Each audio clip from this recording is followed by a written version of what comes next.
A lot of them are just drinking their faces off. And they don't speak Spanish. It's like they have no interest in learning to speak Spanish, learning about the culture, talking with the people here, and so on. So um, it's not like that here. You have to know Spanish and be willing to at least pick up a few words in Mayan, I think. And, um, well, I'm repeating myself, I know. But remember, there'd be no cafes, no bars or cantinas, no restaurants, there's no hotels, there's no gas station either here. So all of these are things to take into consideration, right? Oh, and the roads. This one is, I'm lucky that there's a street light as you see. I'll let you see it. And it's solar powered. It's a pole here. It's just outside my house, literally. But a lot of the streets are not lit.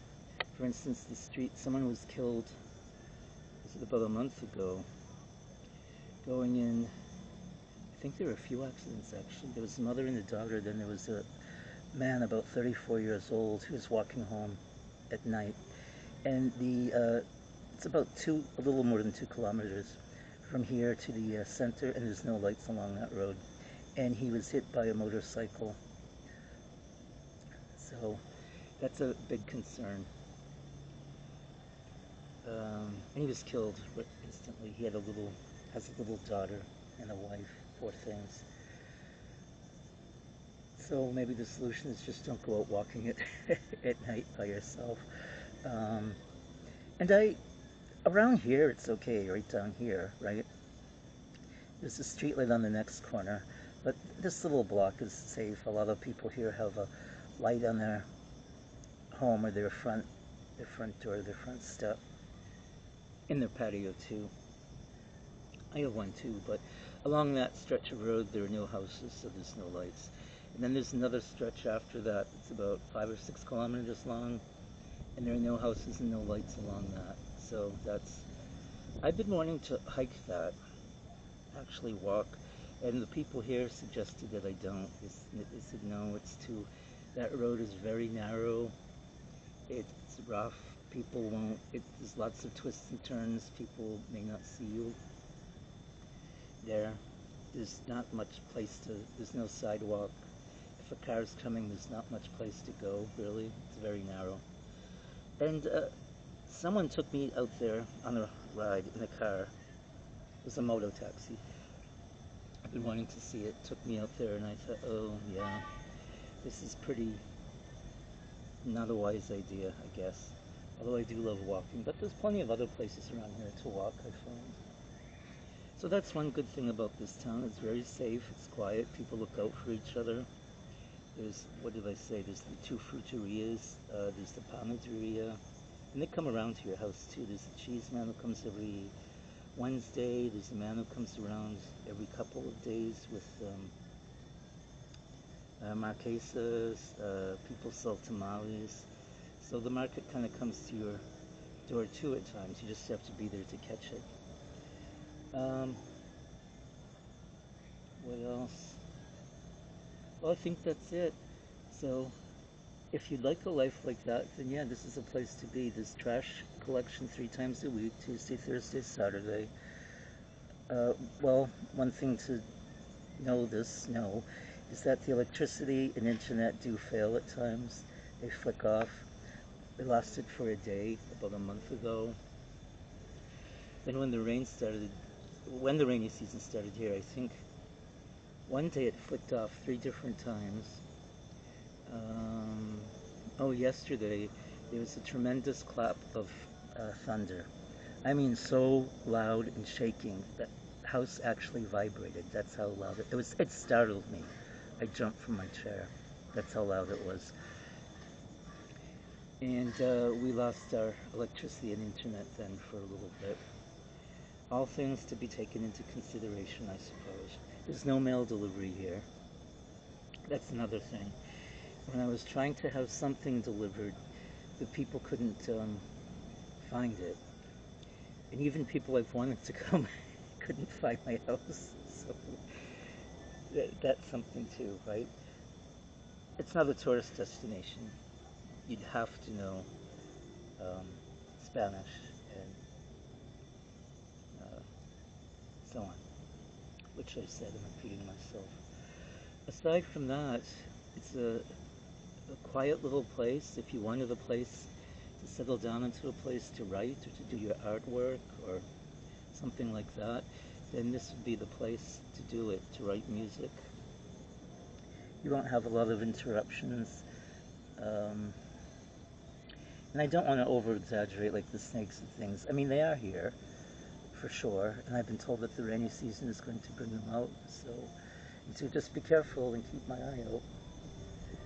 A lot of people here too, you'll see a lot of the men, walk with their machetes, and a few of them told me don't go out in the forest alone here at all, and you should have a machete, I guess for snakes and other things. I don't though, and I haven't, since I've been told I haven't gone out in the forest alone. I just go with someone else or a few people. It's very rare that you'll see one person going out. It's usually a group, 3 or 4 people.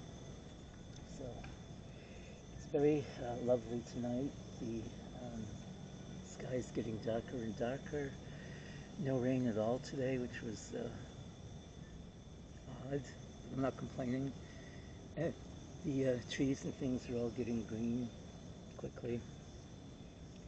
Doesn't take long. We just need a few days, I think. And other wildlife here too. When I was in Chikbul, we had there were lots of monkeys and all different kinds of monkeys, like the howler monkeys. I don't know if you've ever heard them. It's actually, it reminded me, not that I've ever heard one, but what I'd imagine a dinosaur sounded like. It's really amazing. And when I was asking, what is that? And my friends were saying, oh, those are the howler monkeys. I thought, those are monkeys? They sound like a monster or a dinosaur. I couldn't believe it. And then there are all other sorts of monkeys there. They come walking, well, not walking through. They go on the tree branches from tree limb to tree limb. They go through. Sometimes they follow you. Sometimes they throw twigs or sticks at you. I had a friend there who has his finca, and he was walking in front of me, and the monkey dropped down from a tree onto his back. That's unusual, right? And he was scared, so he hit it, of course, and then the monkey ran back up the tree. But that's probably not going to be an ordinary experience, right, for most people. So that's a little bit, I hope, and I'll keep this on going and talk more about costs and things. The garbage costs 30 pesos a month. So that would be 3 pickups a week for 30 pesos. My electricity bill came to about $9 Canadian. But I don't use the air conditioner either. If I use the air, I think it would be a lot higher. I'm going to have, I've turned it on a couple of times recently, but just enough to cool down, and then I turn it off. And at night, you don't really need it with a fan. I haven't yet anyway. I've been told that might change in July and August. Then the end of the rainy season comes, and it becomes drier and cooler, and very pleasant, day and night.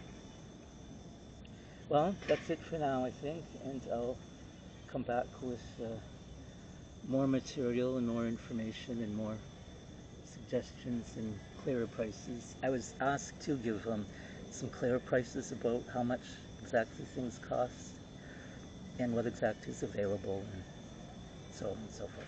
So I'll do that in my next video with some clear prices and things to show you. Okay then, I'll give you one glimpse of the sky before I check out.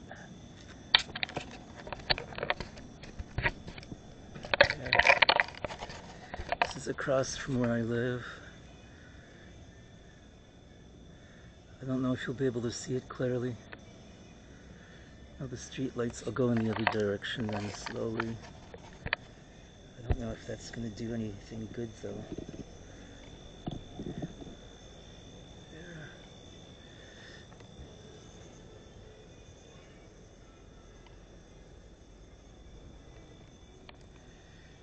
Well then, that's all for now. Good night from Santa Cruz.